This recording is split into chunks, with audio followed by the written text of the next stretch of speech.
What's up, everybody? It's the M8th Militant. Subscribe to my channel so I know that you're feeling it. Hit the like button so I know that I'm killing it. What?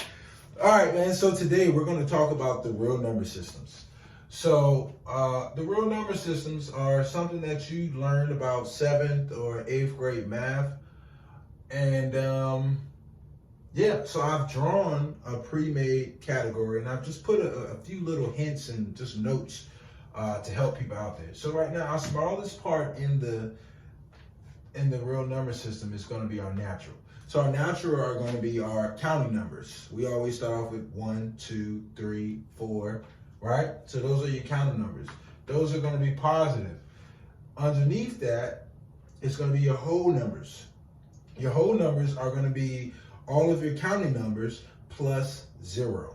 So we're going to have 0, 1, 2, 3, 4, and so on. Here you're starting off as 1, 2, 3. So that's a big difference between the two. One has 0, one does not have 0. And that confuses a lot of students.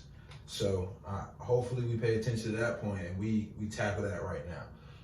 The next thing we have is integers. Integers are going to be all of your negative numbers and all of your positive numbers. And of course, the 0 in the middle that connects the two just like a number line, right? So that could be -3, -2, -1, 0, 1, 2, 3, right? So we're on the left and the right side of the number line and then in the middle. So here we have rational numbers. A rational number could be a decimal, a fraction, a percentage. It could be a square root.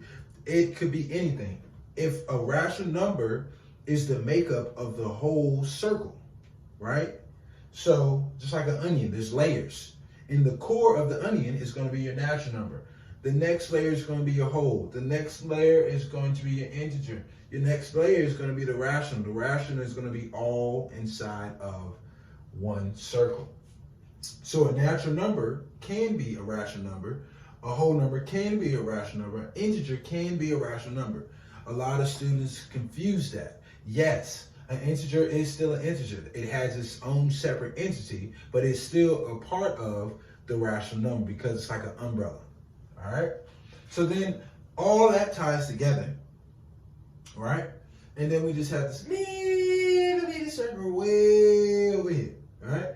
This is going to be your integer, your irrational number. Your irrational number does not have a pattern. So to give you a good example, you have pi.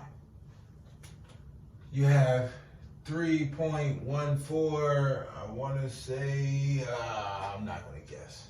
Yeah, so we're just going to start right there. I think it's like 4.956, something to that extent. My mind is shaking me. Blame it on the coronavirus. Ha! But yeah, so there's no pattern. It just keeps going and going and going and going. It never shows a pattern at all. So, and then I even gave like a quick little problem to like try to get a good feel on what you need to do. So it says circle all the rational numbers. So we have 16, the square root of 16, -16, 5, 4 over 5, and 5. So if you could, go ahead and pause the video and try to do it yourself. And then I'm going to come back with the answer. Welcome back. All right, cool. So circle all the rational numbers. 16. Is 16 a natural number, whole number, integer, or rational number? So we're looking for all the rational numbers. If 16 is a counting number, then it is a rational number. So we're going to go ahead and circle that or put a check, whichever floats your boat. So we have the square root of 16. So now just looking at it, the square root of 16, is that a decimal? We don't know. Is it a fraction? No. Is it a natural number? We don't know. Is it a whole number, integer, percentage? No, but we need to go ahead and solve it. So what's the square root of 16? That's going to give us 4. So now we have to go back to the same list and say, is 4 a part of a natural, whole, or integer, or rational? It's a part of all of them. So we're going to go ahead and circle that one, put a check. We have -16. So -16, this is not a real number, it's an imaginary number, right? So it can't be a natural number. It can't be a whole number because those are all positive and they're counting numbers. We've never said 1, 2, 3, -16, right? It just doesn't make sense. So, but it does fall into the category of an integer because remember we said we had the left side and the right side and the 0 in the middle. right? So it lies on the left side with the negative numbers. So yes, an integer is going to be a rational number. So we're going to circle that too. Yes, put a check. Let's come here. 5. Simple. 1, 2, 3, 4, 5. It's a counting number. It's a natural number. It's an integer. It's a whole number. So we're going to circle that, put a check. So boom, we have a fraction, right? Yes, I did write fraction, but a fraction could be over here too. Typically, more fractions go under the rational, but the only thing that we need to do, or anything your math teacher would always say, check your work. So we need to check our work.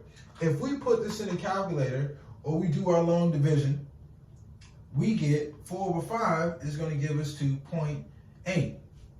So if we take this 0.8 and we multiply it by 100, because we need to get a percentage, we'll get 80%.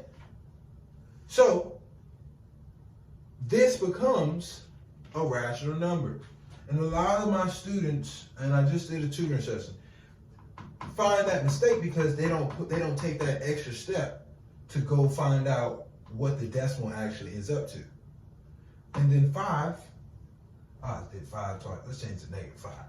-5. So then in this situation, all of the rational numbers are correct. Yeah. So any questions, hit me up. Make sure you subscribe to my channel. The M8th Militant out.